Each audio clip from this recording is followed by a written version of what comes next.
মঞ্চে উপবিষ্ট বিভিন্ন রাজনৈতিক নেতৃবৃন্দ, প্রিয় সাংবাদিক বন্ধুগণ এবং শহীদের একজন উপস্থিত আছেন, শহীদের মা, আসসালামু আলাইকুম।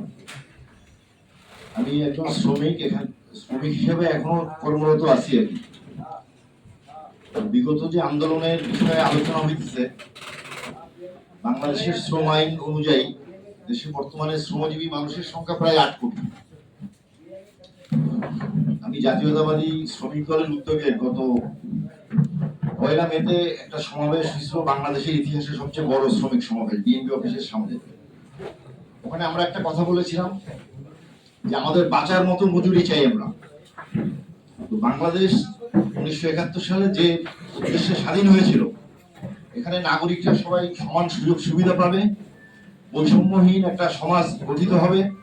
অনেকগুলো ঘটনা যেভাবে ঘটে নাই, সে কারণে আজকে এই যে 24-এ এসে সেই গণ অভ্যুত্থান, যেখানে বাংলাদেশ জাতীয়তাবাদী শ্রমিক দলের শতাধিক আমার প্রিয় সহযোদ্ধারা শাহাদাত বরণ করেছেন এবং শ্রমজীবী মানুষরা সমস্ত কিছু গঠন করার ক্ষেত্রে অবদান রাখেন। আমি এখানে মঞ্চ উপবিষ্ট রাজনৈতিক দলের নেতৃবৃন্দের দৃষ্টি আকর্ষণ করছি এভাবে, আমাদের এখানে রাষ্ট্রের সংস্কার দরকার, ব্যবস্থাপনার সংস্কার দরকার। এটা রাজনৈতিক দল হোক আর বিভিন্ন প্রতিষ্ঠানই হোক।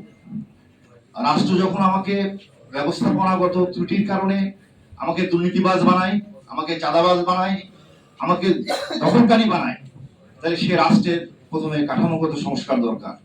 কারণ একটা মানুষ যখন শ্রমিক হিসেবে কাজে যোগদান করে, সে তখন দুর্নীতিবাজ থাকে না, চাঁদাবাজ থাকে না। একজন রাজনৈতিক কর্মী যখন রাজনীতি হিসেবে প্রথমে কাজ শুরু করে, সে তখন চাঁদাবাজ দখলবাজ হিসেবে আসে না। তাহলে নিশ্চয়ই ব্যবস্থাপনার ত্রুটির কারণে এই ঘটনাগুলো ঘটতেছে।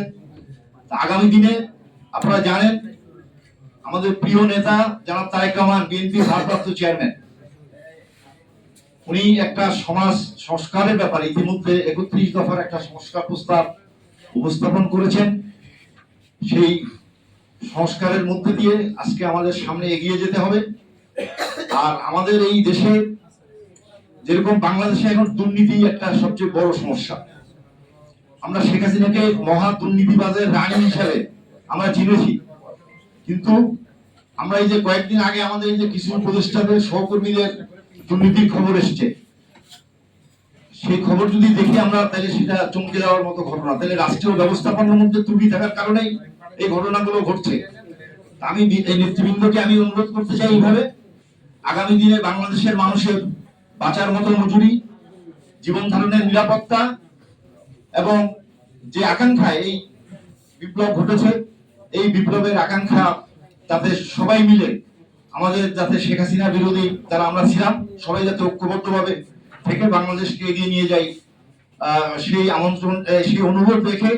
এবং এই যে আমি এই যে বিমান দুর্ঘটনা ঘটলো, ওখানে একজন একটা ইয়েতে ফেসবুকে পোস্ট দিছে, যেহেতু স্বৈরাচারের কোনো পতন ঘটে নাই, বিমানটা তুমি স্কুলে না পড়ে এটা সচিবালয়ে যায় পড়া উচিত ছিল।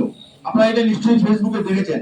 তাহলে মানুষের কতটুকু ক্ষোভ রয়েছে এই সচিবালয়ের উপরে, কারণ আমলাতন্ত্র এই শেখ হাসিনাকে টিকিয়ে রেখেছিল। তাহলে আমলাতন্ত্রেরও সংস্কার দরকার। এবং সাংবাদিক বন্ধুরা, আপনারা সত্য ঘটনা প্রকাশিত করবেন এবং শ্রমজীবী মানুষদের পাশে থাকবেন, এই অনুরোধ রেখে সবাইকে, যারা শহীদ হয়েছেন বিগত 17 বছর বিএনপির নেতৃত্বে একটা নিরপেক্ষ নির্বাচনের যে আন্দোলন হয়েছে, সবাইকে রাষ্ট্রীয়ভাবে অন্তর্ভুক্ত করে স্বীকৃতি দেওয়ার জন্য আমি অনুরোধ রেখে আমার সংক্ষিপ্ত আলোচনা শেষ